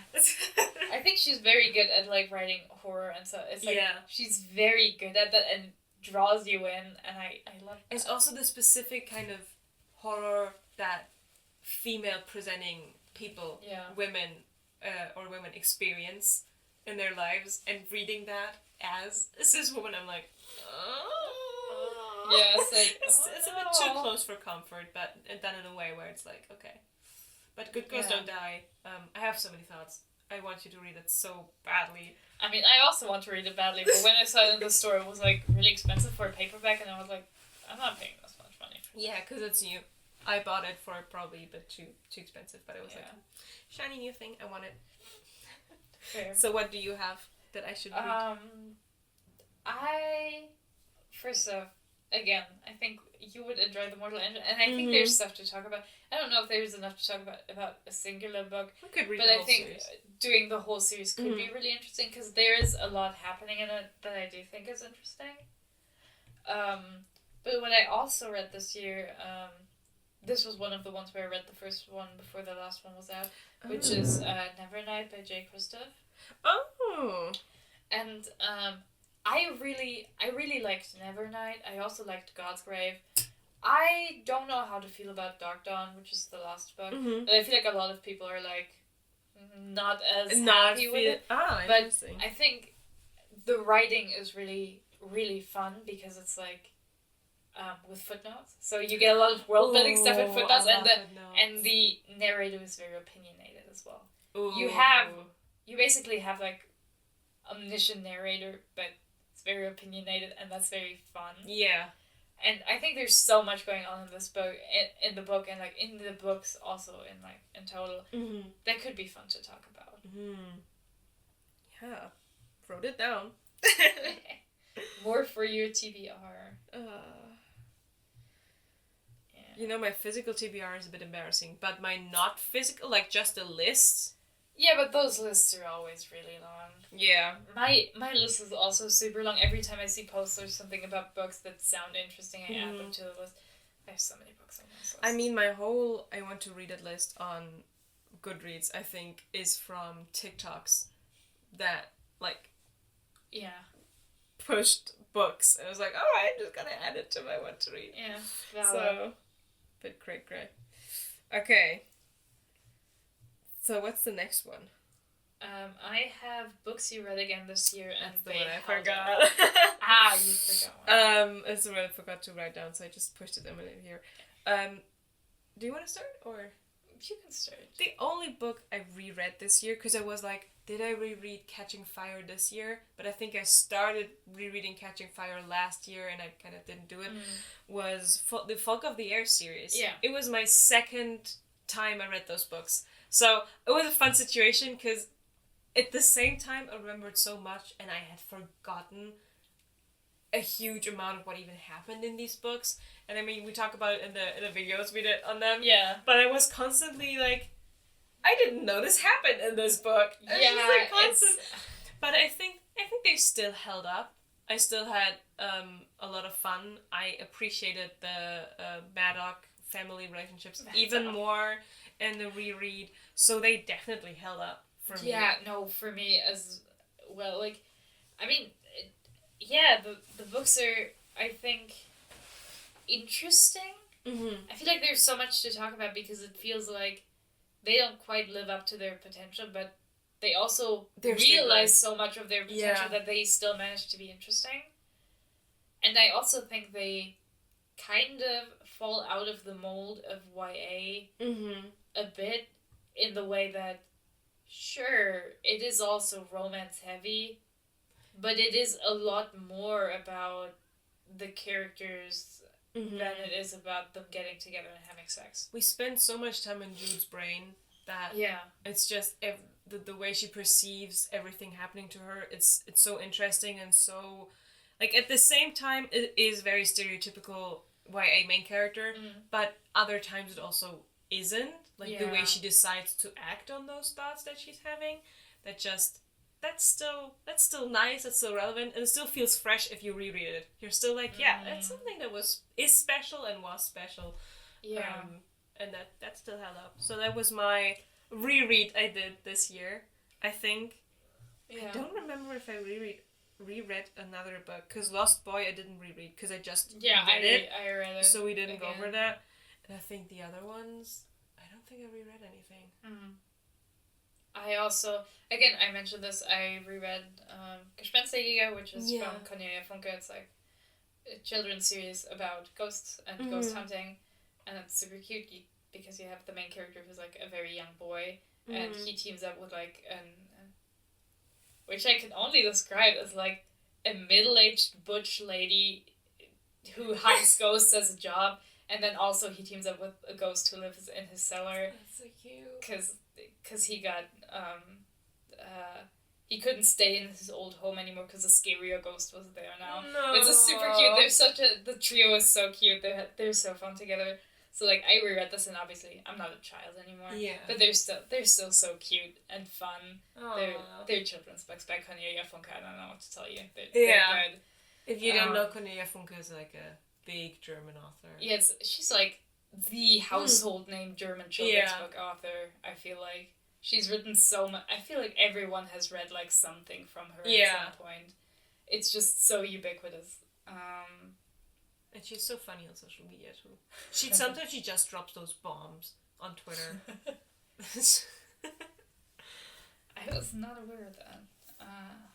But yeah, another thing I mentioned I reread was Nevernight because I wanted to finally read the whole trilogy. It was still good. Yeah. It is so fun. I also really appreciate the commitment to a world in which gods exist and like the creation myth is true. And it's like because like you have the earth and you have 3 suns and you have like and like they don't have a moon, and this also ties into like the creation myth and everything, and like the gods are real. And, like, a lot of them hate the main character, which it's so funny. Like, it's just, I appreciate it because I feel like a lot of fantasy doesn't do this. Yeah. Even if they're like, oh yeah, the gods exist and they do stuff, they don't commit to this degree. Yeah. They like, Godsgrave, the main, like, the capital city that Nevernight plays in a lot, is literally built out of the bones of a fallen god. Like, it's, like, it is so cool. Like, it's so committed to it that the gods are real and they really interact. And if you pray to, like, the goddess of, like, wind and the sea, like, you might get lucky, but if she hates you, she will try to sink your ship personally. Like, it is really cool. Yeah. And, like, I really appreciate that about it. And, like, it's also obviously well written. The main character has, like, a shadow cat companion who is super fun. You're a sucker for cats. I love him. Especially black cats. I do love cat. I do. Who doesn't love black cats? The black cats. It's Little so void little voids. I love it's just well written. I respect it a lot. And like it was still really good, and I was glad that I still liked it. Yeah, because I already owned the other two. Yes, I liked it. Aw. But yeah, that's that. I think I didn't reread anything else. That might look different next year because I will be rereading a lot of stuff, or at least I plan to. Another book I remember that I reread because I never made it past the first one was Percy Jackson. Yeah. And Lightning Thief. But I read them in German. But yeah, I committed myself to slowly to start reread some of those middle-aged series that I never completely finished. Like, I never finished Warrior Cats, which is also insane because there's so many seasons. But like, I mean, the first season. I never read more than the first season. I never finished the first season, I think, even. Dude, the way the first season is fucking... Dude, it's so good. I was already, like, I'm listening to this while I work out. Yeah. So I was already shook in the gym while finding out that Tüpfelblatt, I don't know her name in English, the healer, that she dies in the first book. I was like, she did not just get killed. Yeah, but I thought she was surviving for much longer. There was this weird romantic tension with her. Which was so weird because he was her baby. Yeah, he's just a little kitten and it's so weird. It's really weird. And because I was like, I think he grew up at some point and they got together. That's what I said. They did not get together. And he sometimes has weird dreams about her later on, I think. Still. Yeah, he still admires her a lot. Weird. But yeah, so I also started to read Percy Jackson when I was younger. I only read the first one. And the first one I reread, and so all the others, like the second and the third one I'm currently listening to as an audiobook, I'm not rereading in that sense. But the first Percy Jackson book also held up. And I'm kind of happy I reread it this year, because with the TV show coming out, I'm like, I remember that. I know what's happening. But yeah, kind of fun little thing. We also had the favorite couple or favorite relationship in books this year. I don't know if you have anything written down for that. Not really. Not really. I found it between the other questions somewhere in our chat. And I remember that the last time we did this, we only had couple, and it was like, so I added relationship to it. Yeah. But it would be red and blue from the How You Lose Time Warp, because how can I not? Would again, like last year, be Dom and Sorasa from Blade Breaker. Because in the second book, there's such a juicy scene where she's like being hunted by the assassin guild that she ran away from, or that she has been cast out because she wasn't able to kill a target because it was like she just couldn't do it, and he's there as well, and they're like, oh my god, we have to fight this, and she's like completely breaking down because she's killing her own family, and he's like, we have to go. It's just it's amazing. The slow burn is slowly coming to a burn in the third book, so I love them together. And Murderbot and the humans. And another one question we had was book covers. Remember we were talking about that last year? That's true. Book covers. That's like, there's a lot of pretty book covers. I know. And I don't know, sometimes I feel like it's more important that a book cover be accurate, I guess, than just pretty. Because, like, I feel like it's easy to make a pretty cover. Like, let's be real. It's not hard to make something pretty, especially if you're, like, more on the minimalist side. Yeah. But that doesn't mean it, like, works well for the story. So, yeah, I think the best cover in that sense was, like, for the whole, like, Mortal Engines series, because, like, again, their art from Ian McKay, who's, like, really famous concept artist. He did, like, work on Star Wars and stuff. He's amazing. He does incredible work. Like, it's so good. And, like, they have this painterly feel to them, and they really hit, like, these giant cities. And, like, they're so well done artistically as well that I'm, like, I respect these. They're so pretty. And they really also, like, they fit the story so well. Yeah. my favorite, like design wise, I like the Blade Breaker designs, because it's like you always have the sword, you always have a little bit of blood, and the cover tells the story over this series. So the last cover is like Corain, the main character, holding the hand, and then the villain is also holding it. So it's like literally trying to grapple who gets the sword for Fatebreaker. But my favorite one was actually Mysteries of Thorn Manor.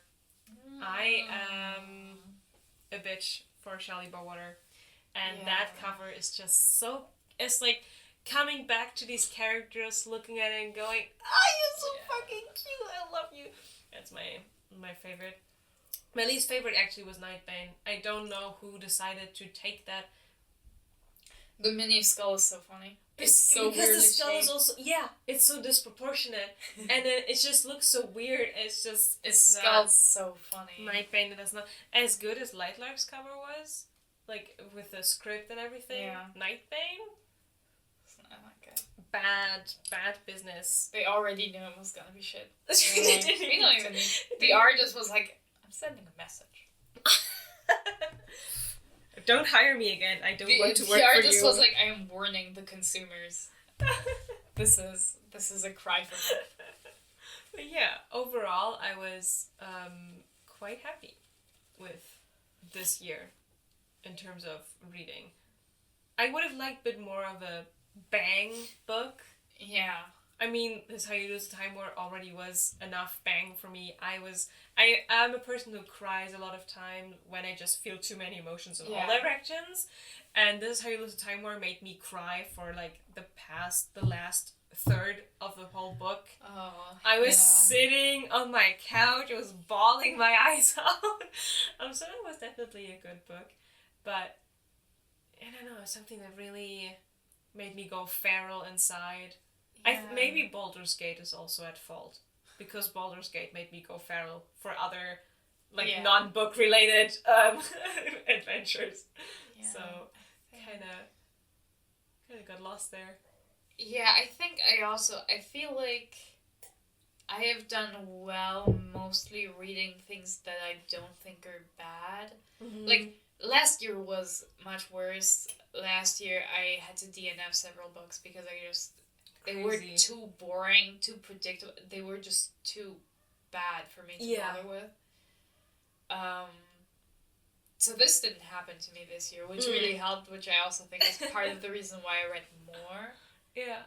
But I also feel like I didn't really have a lot of books that I was really, really hype about. Like, I like the Mortal Engines Quartet. It's good. It's good enough that I was like, when I saw it in the library as like another series from the same author, I was like, oh yeah, I might as well read that as well, because like his writing's competent. It's probably gonna be good, but I'm not like hype about it, right? I'm like, these are good. I would recommend them because I think they were good and most people could enjoy them if they like this kind of stuff.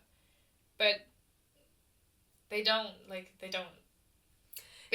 didn't that much elicit that reaction. Like, I also liked The Deadly Education. I did not like it as much as I liked This Is How You Lose the Time War last year. That book is like, it's outstanding. Yeah. But I also, for example, I didn't like it as much as I've liked the standalones Naomi Novik has written that I've read before. Because, like, of course, a standalone is a completed story, and this is only the first in the series, so obviously it's different. But, yeah, it's also... A lot of books I read this year were, like, good or okay, but neither super bad or extremely good. Yeah. Like, I read a good number of books where I'm like, yeah, it's fine. I would I wouldn't not recommend it, but I also don't think I'll remember this that much. It was like a solid year of solid books. Yeah. So I'm hoping for next year, if I'm going back to books that like I was really hype about before, that I get a lot out of them. I know I'm still gonna enjoy the Winter Night trilogy. Like, Catherine Arden, like Naomi Novik, writes things that are specifically engineered to appeal to me. So I'm excited about that. Yeah. But yeah. I mean, I'm happy that last year, I think 2022 for me was quite a tumultuous year for reading books. Yeah. And then 2023 was very steady. Yeah. Like, I felt I didn't have to... I usually don't DNF books. At some point, I always return back to them because I'm like, I have to finish this. And I didn't have that happen, like you also said for you, at all in 2023. There were enough pleasurable books I liked. The trashy books I read were mostly okay, except for From Blood and Ash, which really made me furious. But yeah, I'm also looking forward to hopefully 2024 being not bad, but give me more passion. Give me more energy. I think sometimes it's like I'd much rather read a bad book that's really, really bad than read like a book that's almost good. Kind of good, yeah. Yeah, where it's like this is middling and it's like scratching on the door to good, but it's not it's not enough to actually get through it. Like I felt that way about the one thriller, I guess it is. Maybe I read. I didn't feel particularly worried for most of the time. Maybe it's just a crime book. No, it was the intent was that you felt okay. but like it was so bad at wrapping things up that I was like, these are so many mysteries. This is so stupid. Why would you write it like this? Yeah, okay. And it was like it was fine while reading, but I also would be like, it's okay. Yeah. It's nothing to write home about. You know, it's like. I think with the set of books I currently still have on my shelf and that I'm planning to read. I mean, Crescent City 3 again. I'm so excited to hear you talk about it. Like, so many things. I feel like there's a lot of potential for 2024 to just really go through the roof. So I'm just excited. I'm just so ready to go. I just want all of these books to come out. I mean, thankfully Crescent City comes out at the end of January, so I don't have to wait long. But it's going to be so exciting. You'll be fighting in the trenches. I'll be partying in the trenches and fighting at the same time. Yeah. It's gonna be, I still have like a bunch of books from the library. I don't know if I might read Fever Crumb. That's the first one in the other series from the Mortal Engines stack. Yeah. If I will start this before the new year, but like I have 7 more books, one of which I might not read at all. It was like a short story that's like a classic, whatever. I was like, oh, it sounds okay, but I'm not like excited about it. So, but theoretically, I have 7 books I have to read, and then I also have to read 6 of Crows for our book club. Yes. And then I also have a book somebody lent me. So I have if I don't want to like commit to anything new, give the books back without reading them, which I don't like doing. I'll have to read my 7 library books before I read anything else. Which most of them I expect to be good, so. Regarding that walk of shame, I've done it so many times. I've gotten cold too. Oh, no, I've also done this before, but for a lot of them, they were like books that I didn't even like know necessarily a library had, but they were on my TBR for a while and I saw them and I was like, oh, that's nice. So if I give them back, I won't see them again because like the return at our library is automated.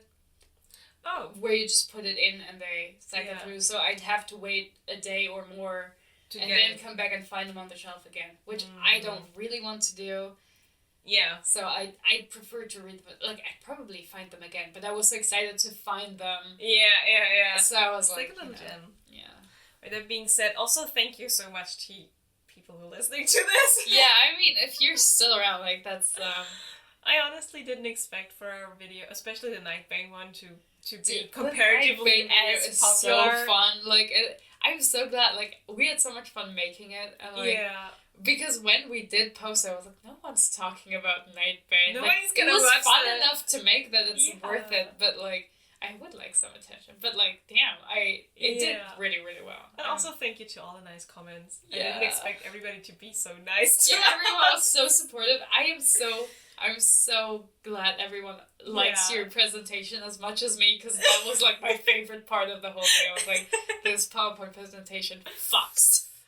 So much effort put into it. It's the first time I made a 180 slide presentation. At some point I was wondering, does PowerPoint have like a maximum slide? It's not 180, now we know. So, let's see how far Crescent City like pushes the boundaries. I'm not gonna do it chapter by chapter. I mean, I don't need a detailed breakdown of the weird sex You're that will gonna happen. get a breakdown, whether it's gonna be mental or not. We'll Yeah, find that's out. true. I will have a breakdown. We will see in February. You're safe. Alright, well that's it. Thank you very much. Yeah, I hope you have a good new year, because this will be out in 2024. It's still 2023 for us, but when you hear it will be 2024. it will be 2024, and yeah, Lots of books. you got into the new year with positive vibes, I guess. Only, or Yeah, mischievous. I hope everything works out for you, that you meet your goals, whatever. Don't read bad books unless you have fun doing it.